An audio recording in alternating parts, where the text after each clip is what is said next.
Okay. Yeah, we're the Cascade County 4-H team, and we had a variety of different interests, so we decided to take a different area each to do further exploration. So, I'm Ryan, and I worked with volunteers in my class to explore taste in the neuroscience category. This is Ericka, and Korena and I swapped phones of our family members to identify bacteria. And this is Nathan, and I tested my family using a Stroop test before and after taking omega-3 supplements. So, mine was neuroscience, and so my hypothesis was, I know that miracle berries change taste, but does it work for everyone, and what about using it with, like, the paper, like, to control the benzoyl and will being a super taster have anything to do with that? And so on the right side, I just had some funny quotes I thought to put on there. So, and this is my data, there's some pictures on there. And so if you look at most of it is just the paper, whether they reacted to it or we couldn't taste it, if they were a super taster or not. And then I took the 3 different groups, sweet, sour, and bitter, and then divided each of those into 2 subcategories: strawberry, banana, lemon, lime, broccoli, and cauliflower. And I was just looking at the results with the miracle berries to see what would happen. And so basically what happened was, what I expected was the sweet and sour to work, and both of those, it was reacted. And the bitter, no one reacted to it. And then actually one person didn't react to the sweet or sour, so they were like gagging on the lemons. But they thought that it didn't work, but it actually did because her paper results were different. So what I can conclude from this is that miracle berries don't work on everyone, and some people they backfire. But only sweet foods and sour foods are affected. And it doesn't generally change your food. It just changes your taste. So that's neuroscience. Any questions? All right, thanks. All right, this is Ericka. Korena and I did infectious disease. Our hypothesis was to find similar bacteria between our phones of the same family. The augurs went into the incubator March 9th, and they were taken out March 18th. All of Neumann's plates catalyzed bubbles, which would mean Staphylococcus. Bacteria was taken from the CNA plates. So my results showed that my family all shared Staphylococcus, or the results pointed to that. The results for the whole experiment were inconclusive as I was unable to compare my results to Korena's. Unfortunately, when I went to get my plates, they were not there. I asked the teacher where they might be, and he had no idea where they might have gone. So I searched everywhere for them, and I could not find them, unfortunately. Any questions? Where are your plates? Tell them we can come back at the end. Yeah, you guys will do all the questions at the end. All right. Okay. Okay, I'm Nathan, and I was investigating the effects of DHA supplements on my family. We administered the Stroop test. There were 3 different kinds of tests. The first one was words, where you just said what the word was. The second one was colors, where you said what the color, and then both, where the word was printed in a different color.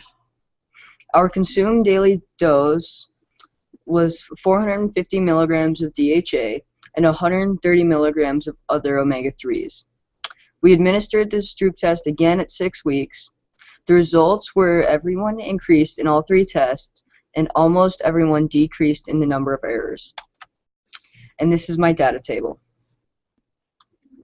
And I think that's the end. So, any questions? Increase. I can't They see. couldn't hear you. No, go ahead.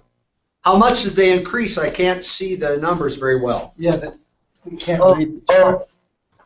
Well, my brother during the word test increased 8.4%, and in colors 15.9%, and in both he increased 9.8%.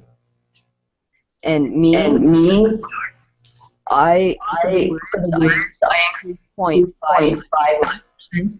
In colors, I increased 3%, and during both, I increased 21.43%, which was the second best on that test.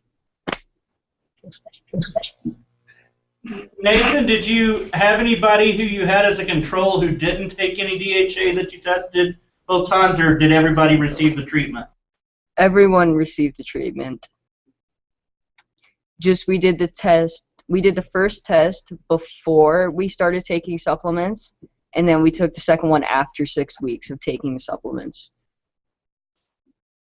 Think you'd get better at it just by practice without the supplements? Yeah, that's kind of what I thought, because we hadn't experienced it before the test, but then after we had experience with it.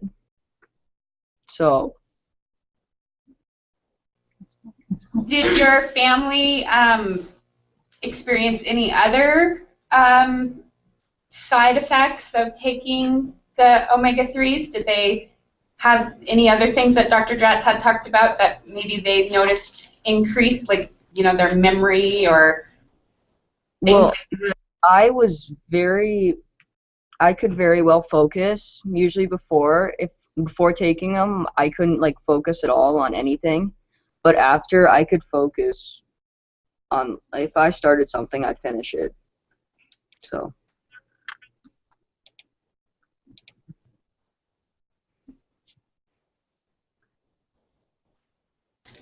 So would you do it any differently if you did it over again, if you did the experiment over again? I don't know. I think we'd have like another family, like my friends, do it, just who aren't like with us all the time, to see how they do. Give the other family a placebo and see if they improve. Yeah. Fool them, but that's all right. They'd be interested in the result anyway. Yeah. Yeah, good. Nice experiment. How would you, this is more for Dr. Dratz, how would you control for that? Just getting better at the test by taking... Well, you'd have to have a control group that didn't get a supplement, but they did the test. Yeah. Well, there are probably some cognitive tests that don't have retest advantage. Probably. I don't know these particular tests. I don't know either. I've seen something like on that one, but I imagine. Do you know anything in the literature whether there's any learning effect on this test? Have anybody else noticed that? I don't know. My dad just gave us the test because he's a psychologist and he had it. So he didn't tell us any of the results from any of his patients. But I bet there is. Maybe like learning. He might know. He might have picked a test where you don't have a learning effect. Right. Yeah. How big the learning effect might be. Did you show him your results? Yeah, my dad actually put it in it. So, but both him and my mom only did the last test because they thought the first two, just the results wouldn't be very good. I don't really know why. They just decided to do that. Both colors and words. Yeah. So now focus and finish things. Are you going to keep taking the... Yeah, I don't know about the rest of my family. Dr. Dratz, what did you recommend the milk we should take?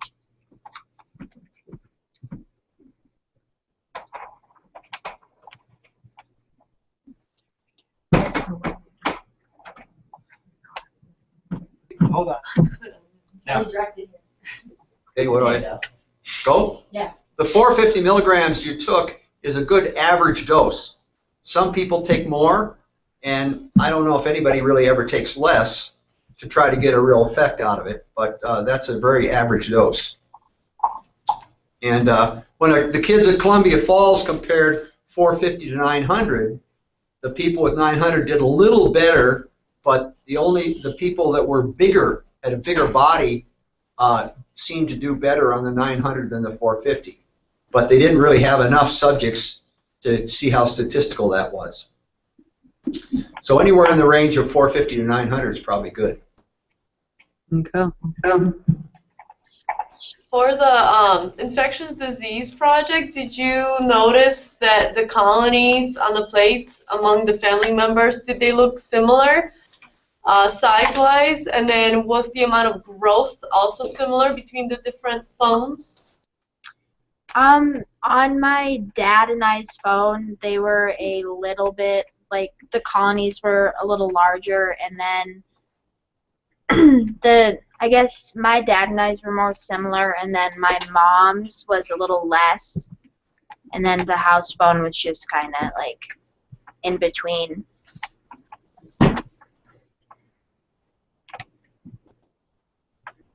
Okay.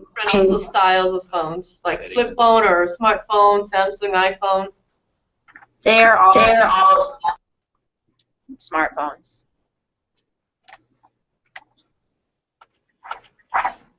And do you have any idea, like, where do you get that staff from when you talk on the phone? Where would it rub off from?